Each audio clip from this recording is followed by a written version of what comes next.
Semester 3 का उसमें एक पेपर है इंडियाज़ फॉरेन पॉलिसी, जो मैंने चूज़ किया है आप लोगों को पढ़ाने का। तो ये बहुत इम्पॉर्टेंट पेपर है और कोई भी कॉम्पिटिटिव एग्ज़ाम हो पोस्ट ग्रेजुएशन के अलावा, तो उसमें भी ये बहुत इम्पॉर्टेंट है। हमारे देश की क्या फॉरेन पॉलिसी है, विदेश नीति है, उसके बारे में हम लोग पढ़ेंगे। ठीक है, तो आप लोग ध्यान से पढ़िएगा, देखिए। और इसके नोट्स जो है मैं यूनिवर्सिटी के साइट पे भी डालती रहती हूँ, तो आप लोग जो है उसको हमेशा वॉच करते रहिएगा, यूनिवर्सिटी का जो साइट है कि उस पर क्या मटेरियल डाला गया है, और वो आपको इसमें हेल्प करेगा समझने में। और आप लोग के पास जो बुक्स हैं, नोट्स हैं, वो भी पढ़ेंगे तो साथ में और सबसे अच्छे से समझ में आएगा मिला के। तो सिलेबस अगर देखेंगे तो उसमें इंडियाज़ फॉरेन पॉलिसी में जो पहला पॉइंट है हमें पढ़ना है कि फॉरेन पॉलिसी होता क्या है। तो हम लोग थोड़ा सा देखेंगे कि क्या है।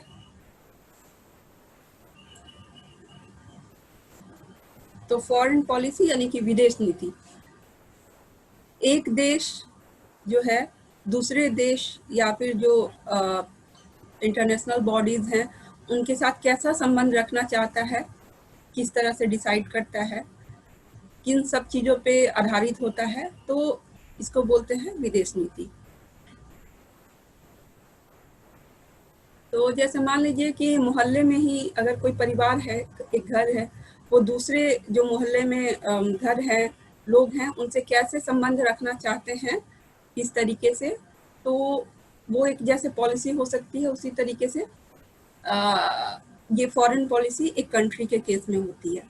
जैसे कोई परिवार है कि बहुत शांति प्रिय है, कोई है कि बहुत घुलना मिलना चाहता है, कोई है बहुत रिजर्व है, कोई बहुत लड़ाई झगड़े वाला है, तो वो कैसा पॉलिसी अपनाता है एक मोहल्ले में, आप समझ सकते हैं। तो उसी तरह से एक देश के लिए फॉरेन पॉलिसी होती है कि कैसे वो दूसरे जो एंटिटीज़ हैं उनसे कैसा रिलेशन रखना चाहता है, अपने नेबर्स हैं, जो पड़ोसी हैं, या फिर दूसरे कंट्रीज वर्ल्ड में कितने हैं, या फिर इंटरनेशनल बॉडीज़, IMF हो गया, यूनाइटेड नेशंस हो गया, तो किस सिद्धांत पे कैसे किस तरह का रिलेशन रखना चाहता है। तो ये होता है विदेश नीति, आम भाषा में मैंने समझाया। तो इसका फर्स्ट पॉइंट मैंने मीनिंग के अंतर्गत लिखा है कि foreign policy is generally understood as the course of actions and decisions that a country undertakes in its relation with other countries to achieve its national objectives and to promote national interest। जो मैंने आम भाषा में बात कही वही ये चीज़ लिखा हुआ है कि क्या मतलब है। तो फॉरेन पॉलिसी में जो सबसे इम्पोर्टेंट एक वर्ड है, हमेशा याद रखिएगा आप लोग, नेशनल इंटरेस्ट। ठीक है, जो राष्ट्र हित है, नेशनल इंटरेस्ट, सब कुछ उसके अनुसार चलता है। और सारा कुछ जो डिज़ाइन होता है फॉरेन पॉलिसी कि किसके साथ कैसा संबंध रखना है, वो नेशनल इंटरेस्ट को ध्यान में रख के चीज़ें बनाई जाती हैं। और एक राष्ट्र का उद्देश्य क्या है, राष्ट्र का हित क्या है, उसके ऊपर आधारित होता है। ठीक है, सिंपल सी चीज़। फॉरेन पॉलिसी के कई सारे डेफिनेशंस हैं, बहुत लोगों ने दिया है, बहुत सारे पॉलिटिकल साइंटिस्ट ने दिया है। यहाँ पे मैंने बस 2 लिखा है, लेकिन आप लोग और भी कई सारा देख सकते हैं। तो ये 2 मैंने बस ऐसे ही चूज़ करके लिखा है, कोई इसका खास कारण नहीं है कि क्यों ही मैंने यही 2 लिखे हैं, कोई भी आप देख सकते हैं स्टैंडर्ड डेफिनेशन। तो यही चीज़ है, जो मीनिंग है वही उन लोगों ने अपने शब्दों में कहा है, लेकिन जो मैंने मतलब है वो बता दिया। तो ये आप डेफिनेशन पढ़ लीजिएगा, समझ में आ जाएगा। ये चार्ल्स हर्मन का डेफिनेशन है, ये जॉर्ज मोडल्स्की का डेफिनेशन है। ठीक है, मैं अनम्यूट कर रही हूँ, किसी को कुछ पूछना है तो।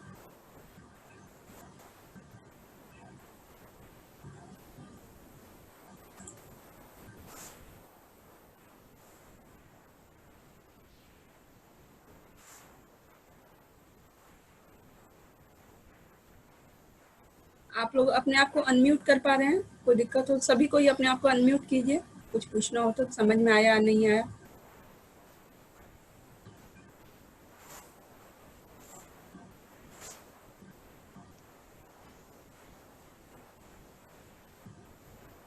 गैलेक्सी J2 बताइए, समझ में आया? जी मैम, समझ में आ रहा। ठीक है, कोई दिक्कत नहीं है ना, आगे बढ़ें। No ma'am. जी जी। ठीक।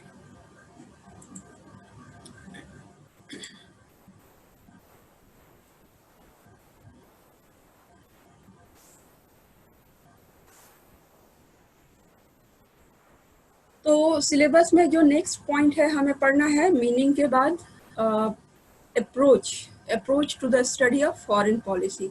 मेजर अप्रोचेस पढ़ने हैं, अप्रोचेस बहुत सारे हैं लेकिन मेजर हमें पढ़ना है कि प्रमुख अप्रोचेज क्या हैं, फॉरेन पॉलिसी को आखिर कैसे पढ़ा जा सकता है। एक पॉलिटिकल साइंटिस्ट अगर समझना चाहे, क्लासिफाई करना चाहे तो कैसे कर सकता है। तो देखिए, कोई भी कंट्री है, फॉरेन पॉलिसी अप्रोच उसके अनुसार नहीं चलता है। वो तो जो किसी कंट्री को करना होता है वो कर ही देता है अपने नेशनल इंटरेस्ट के अनुसार। जो पॉलिटिकल साइंटिस्ट अपने समझने के लिए जो क्लासिफाई करते हैं, तो ये पॉलिटिकल साइंटिस्ट का ये काम है कि वो कैसे चीज़ों को देखता है। कोई भी कंट्री ये ध्यान में नहीं देख के करता है कि अच्छा हम रियलिज्म फॉलो कर रहे हैं या लिबरलिज्म फॉलो कर रहे हैं। मिक्स भी कर सकता है आवश्यकता के अनुसार और कई सारी चीज़ें हैं, लेकिन जो मोटा मोटी जो है ये चीज़ें होती हैं और एक पॉलिटिकल साइंटिस्ट अपने पढ़ने के कन्वीनियंस के लिए, क्लासिफाई करने के लिए, समझने के लिए ये अप्रोच अपनाते हैं।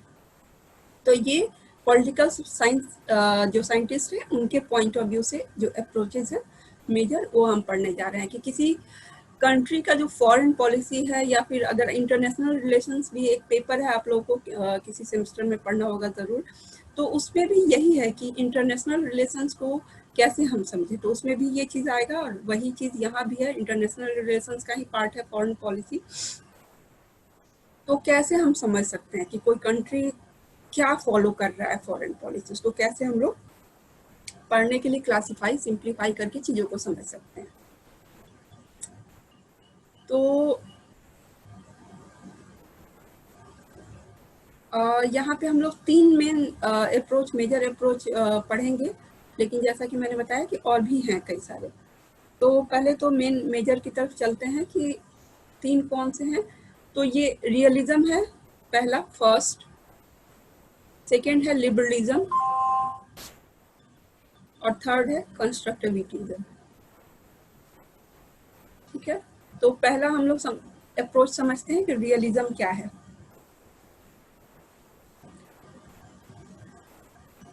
तो मेरे ख्याल से इंटरनेशनल रिलेशंस आप लोग पढ़ चुके होंगे, तो अगर पढ़े होंगे तो उसमें ये जो है ज़रूर आया होगा कि क्या है, लेकिन फिर भी मैं थोड़ा सा बता देती हूँ क्योंकि यहाँ पे मेन हम इंटरनेशनल रिलेशंस पूरा नहीं पढ़ना है, तो मुझे इस पर फोकस नहीं करना है, इसको बता के और आगे बढ़ना है। मुझे इंडिया के फॉरेन पॉलिसी पे फोकस करना है। तो रियलिज्म क्या है। तो एक समय में चीज़ें क्या चल रही थी, वर्ल्ड वार के पहले की खासकर बात है, आइडियलिज्म की बात चल रही थी कि आदर्शवाद, कि क्या होना चाहिए। लेकिन जैसे उसके एक मेन जो उसमें नाम याद आ रहे हैं मुझे, वुड्रो विल्सन जो अमेरिका के राष्ट्रपति थे, वो आइडियलिज्म से प्रभावित थे। और भी बहुत सारे थिंकर्स हैं जो आप लोग बुक्स में नाम मिलेंगे कि जो रियलिस्ट थे, जो रियलिज्म में विश्वास रखते थे। तो वुड्रो विल्सन किससे बिलोंग करते हैं, आइडियलिज्म से।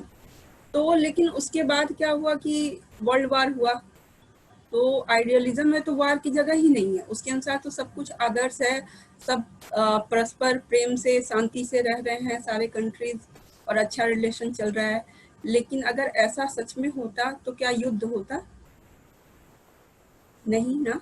तो युद्ध हुआ इसका मतलब गड़बड़ है।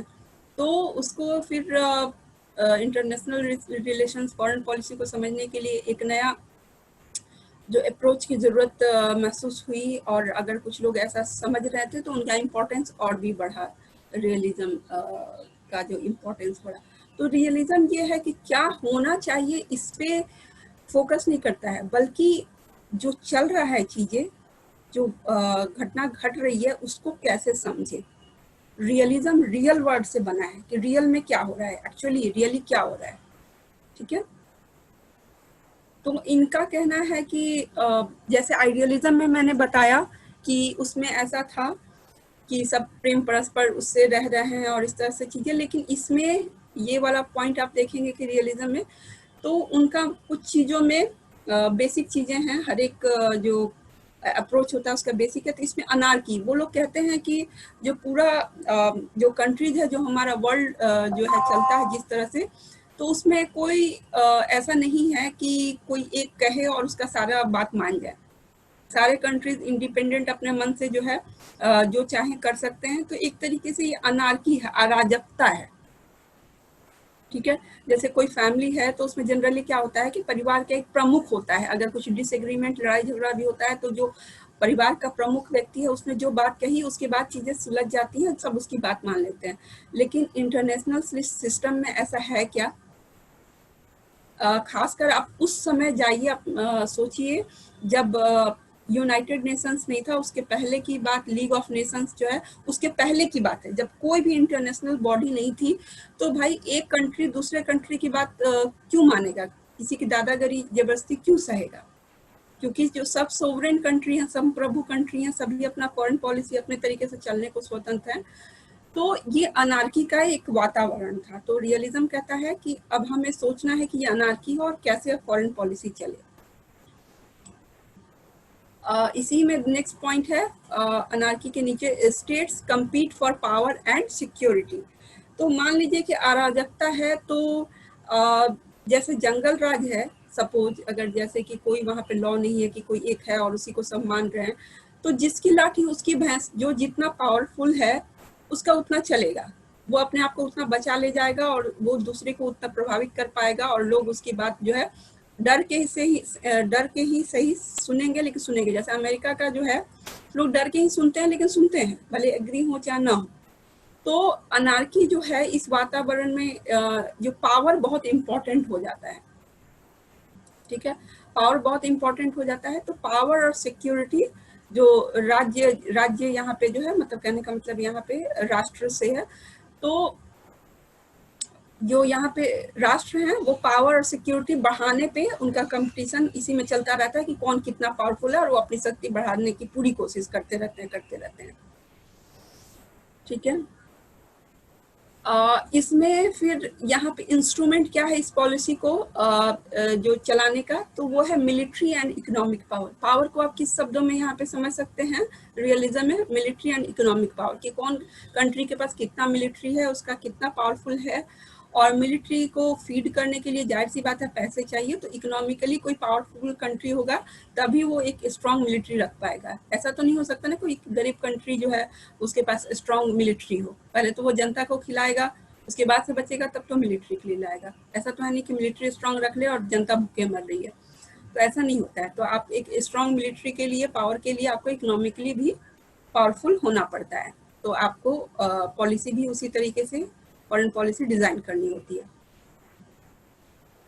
और पोस्ट कोल्ड वार यानी कि फर्स्ट वर्ल्ड, उसके नीचे मैंने ये पॉइंट पे है कि पोस्ट कोल्ड वार प्रेडिक्शन क्या है। तो फर्स्ट वर्ल्ड वार हो गया, सेकेंड वर्ल्ड वार हो गया, उसके बाद आप लोग जानते हैं कि कोल्ड वार जो हुआ, उसके बाद क्या स्थिति बनी। तो उस समय यही स्थिति बनी और रियलिज्म के अनुसार उनका यही प्रेडिक्शन था कि अब क्या होगा, तो प्रेडिक्शन उसी को बोलते हैं। तो उसमें यही हुआ कि पावर के लिए कंपटीशन होगा पूरा, और अभी आप देख भी सकते हैं कि लगभग यही चल भी रहा है। ठीक है, हर एक कंट्री जो है ज्यादा से ज्यादा आर्म्स रखना चाहता है, मजबूत बनना चाहता है। ठीक है, तो ये रियलिज्म हो गया। आई होप कि समझ में आ गया होगा आप लोगों को। जो इसमें एक प्रमुख नाम है मॉर्गेनथाउ। मॉर्गेनथाउ का नाम अगर आप लोगों ने सुना होगा। उसके बाद रियलिज्म हो या लिबरलिज्म हो, फिर उसका एक फिर उसको थोड़ा रिवाइज भी किया जाता है, तो नियो रियलिज्म आता है, नियो लिबरलिज्म आता है। तो नियो रियलिज्म में जो है आप एक कैपेबिलिटी पे बहुत फोकस करते हैं। केनेथ वाल्श, ये बहुत इंपॉर्टेंट नाम है। ठीक है, मैं यहाँ नाम लिख देती हूँ।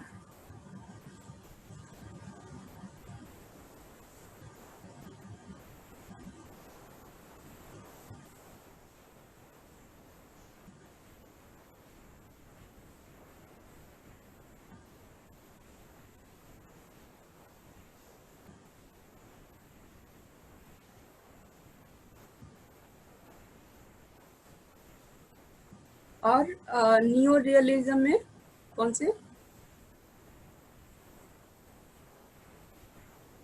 नियो रियलिस्ट कौन से हो गए?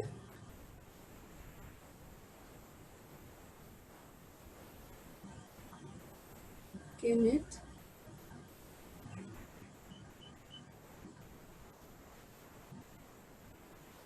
वार्ड्स। ठीक है, आप लोग बुक में पढ़िएगा तो और समझ में आ जाएगा। तो ये सब इम्पोर्टेंट नाम है जो कि आप लोग को पता होना ही होना चाहिए। ठीक है, तो रियलिज्म हो गया। अब हम लोग बढ़ते हैं लिबरलिज्म की तरफ। तो लिबरलिज्म क्या है? तो लिबरलिज्म जो पॉलिटिकल थॉट में भी आप लोगों को पढ़ना है। लिबरलिज्म याद कीजिए, social contract theory, Hobbes, Locke, Rousseau. ठीक है, तो लिबरलिज्म जो है लिबर्टी वर्ड से बना है। तो इनके लिए जो स्वतंत्रता है ये सबसे इम्पोर्टेंट है। ठीक है, तो स्वतंत्रता किस लिए? तो बिजनेस करने के लिए, कि स्टेट बस ऐसा एनवायरनमेंट बनाए कि वो लॉ एंड ऑर्डर सिर्फ मेंटेन करे और ताकि व्यापार जो है सुगम तरीके से हो सके। क्योंकि ये मेडिएवल टाइम के बाद जब उदय हो रहा था कैपिटलिस्ट क्लास का, तो उसके बाद ये लिबरलिज्म का आया था। तो इसमें जो है व्यापार और जो लिबरल वैल्यूज हैं, लिबरल वैल्यूज यानी कि लिबर्टी, राइट्स, किसी इंडिविजुअल का हो पॉलिटिकल थॉट में या फिर इंटरनेशनल रिलेशंस में किसी कंट्री का, तो ये बहुत इंपॉर्टेंट होता है। तो इसमें क्या है, ये फर्स्ट पॉइंट यहाँ पे कि states want progress and prosperity, commitment to liberal values. ठीक है, तो स्टेट्स जो है प्रोग्रेस और प्रोस्पेरिटी यानी कि प्रोग्रेस मतलब विकास और प्रोस्पेरिटी मतलब कि जो है खुशहाली चाहते हैं उस तरीके से। तो ये कैसे होगा? व्यापार के माध्यम से होगा। कोई कंट्री जो है पैसे कैसे आएंगे, या कोई कंपनी हो चाहे ये सब तो व्यापार से ही होगा चीजें। तो विश्व में वातावरण शांत रहे, बढ़िया से शांति रहे, ताकि व्यापार सुगम तरीके से चल सके। और इसमें जो लिबरल वैल्यूज हैं जैसे कि लिबर्टी, डेमोक्रेसी, राइट्स, इन सब का सम्मान हो। तो लिबरलिज्म के लिए ये बहुत इंपॉर्टेंट है। अब इनके मेन इंस्ट्रूमेंट क्या है पॉलिसी को परस्यू करने के? लिबरलिज्म के institution, liberal values, networks of interdependence. यहाँ पे इंटरडिपेंडेंस वर्ड लिबरलिज्म में बहुत इंपॉर्टेंट है, और यही इसी को थोड़ा सा डेवलप करके आगे कॉम्प्लेक्स इंटरडिपेंडेंस आप लोग कहीं भी नोट्स पढ़ेंगे उसमें ये वर्ड जरूर आएगा।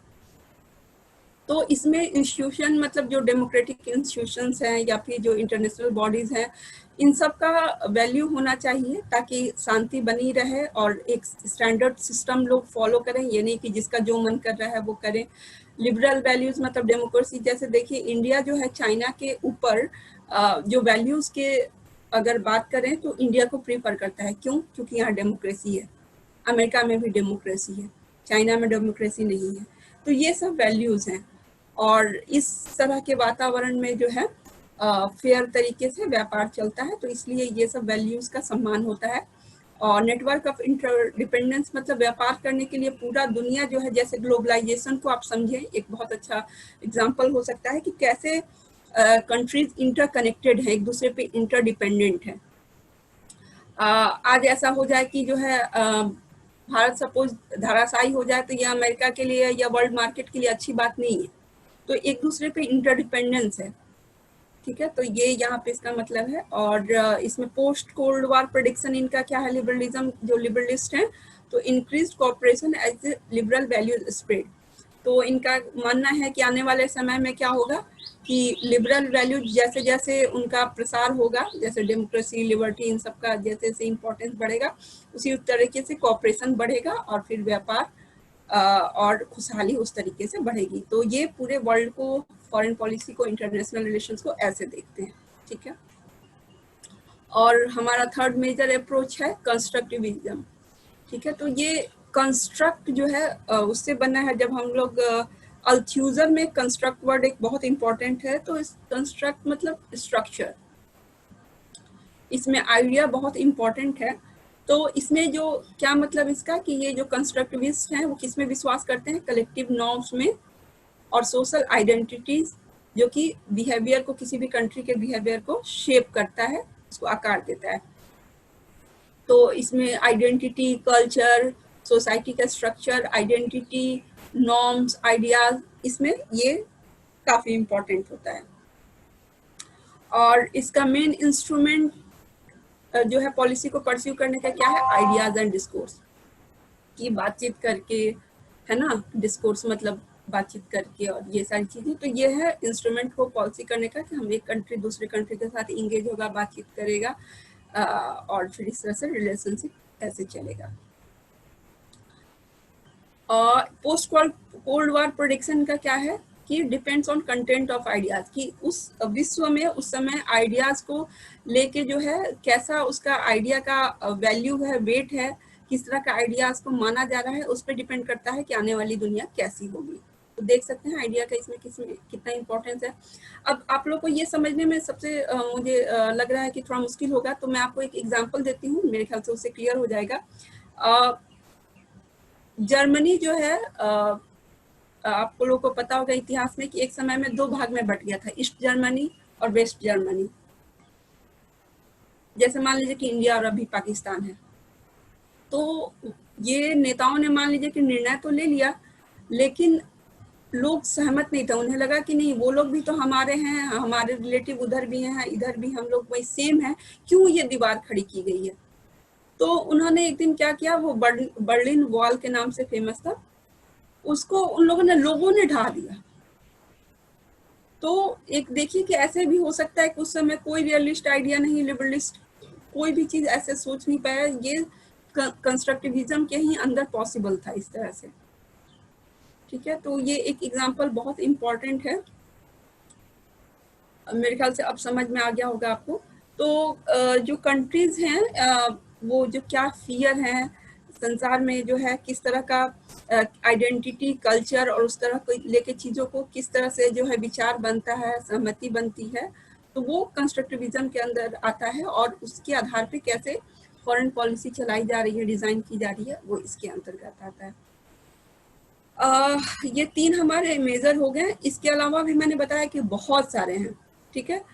उसमें कुछ इम्पॉर्टेंट नाम मैं खाली बता दे रही हूँ, मार्क्सिज्म, फेमिनिज्म, और भी हैं बहुत सारे। एक ग्रीन थ्योरी भी है जो एनवायरनमेंट को इम्पोर्टेंट मान के चलती है, और पोस्ट मॉडर्निज्म, फंक्शनलिज्म, ठीक है। तो बहुत सारे हैं, तो वो आप लोग पढ़िएगा जरूर, खासकर यूजीसी नेट जीआरएफ में वो बहुत इम्पोर्टेंट है, आप उसको इग्नोर करके नहीं चल सकते हैं।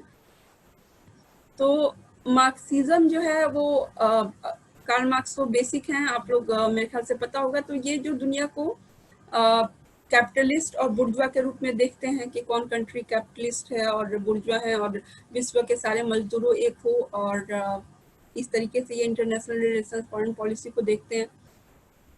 फेमिनिज्म में जो महिलाओं का जो स्थान है, जो जनरली इंटरनेशनल रिलेशंस में इग्नोर करके चला जाता है, तो फेमिनिस्ट कहती हैं कि नहीं, ऐसा नहीं होना चाहिए, महिलाओं का भी इम्पोर्टेंट स्थान होना चाहिए। तो ये फेमिनिज्म हो गया। मैं अनम्यूट कर रही हूँ, या फिर अपने आप को आप लोग अनम्यूट कर सकते हैं, किसी को कोई दिक्कत हो तो बताइए।